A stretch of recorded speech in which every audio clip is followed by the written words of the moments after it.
What their are reflection. their opinions of the Bible conference? Oh my. Or their experiences? Lots of them, yeah. My history as far as the Cedar Falls Bible Conference goes back just over 50 years. My wife and I had just been married, and we were visiting her parents and decided to come to the Bible conference. She had come as a child. I had never even heard of it until about that time. And we came here and basically got hooked. And we could hear the organ and piano playing and so on. And my wife made the comment, why can't God use me like that? And we decided to sing in the choir one night, and Art Perry, who was the soloist, remembered my wife from having played for him at another conference and pointed at her in the choir and said, you played for me, we need you to play the organ. And so, famous last words, she had said, why can't God use me this way? She finished the week playing the organ for the conference. But it wasn't for another 20 years, till 1989, when I was asked by the board president to, if I would be interested in serving in a leadership role as a conference director, which I was honored to do. Quite honestly, it's been the joy of my life. My favorite week of the year, as many will say, I'm sure. But it made such, as I look back on it, that was a time in my life where it was like God said, I want you in full-time service. One of our goals all along was to maintain a solid evangelical, biblical base. Our goal was to stay true to our initial calling way back in 1921, in that we were to be biblical. We were to try to bring in the finest biblical speakers that we could find, no matter where they were.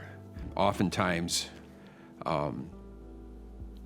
you could come and listen to 2 or 3 speakers and you wouldn't be able to tell what denomination they were representing because they were strictly going with the Bible. And we felt that was the important thing, it was a Bible conference, and so therefore let's focus on the Bible and not get wrapped up in individual church doctrines. Brad Fenner taught me a long time ago that a speaker has to preach the Bible. They have to be able to expound the Bible in a way that is faithful to the scriptures. They have to know what to say. They have to know how to say it. They have to be good in communicating that gospel. And we tried to stay faithful to that whole commitment.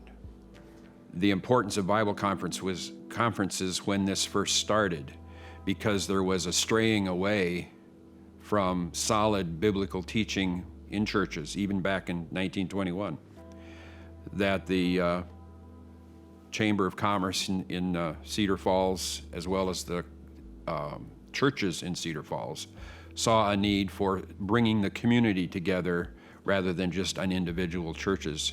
That hasn't changed.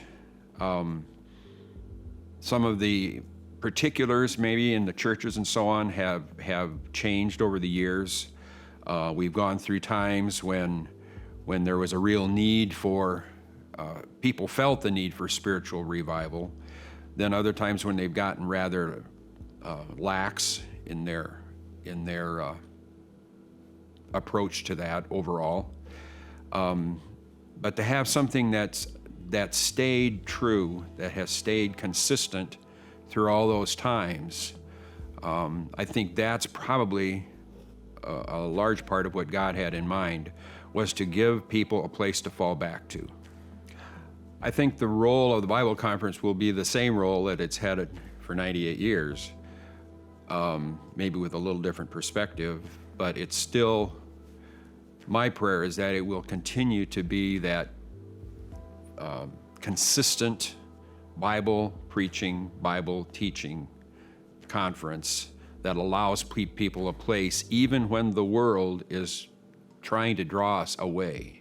The importance of a ministry like the Bible Conference and the Bible Conference itself is that it gives the people who have been supportive of it and who have sought to follow what God's direction is for their lives.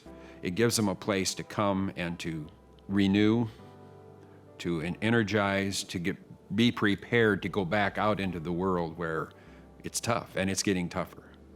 And I think that's why we need this more than ever. You know, we talk about the 100th year coming up, but I like what you said, and beyond. I hope we don't focus all of our attention on 100 and then say, okay, now what? Keep it going.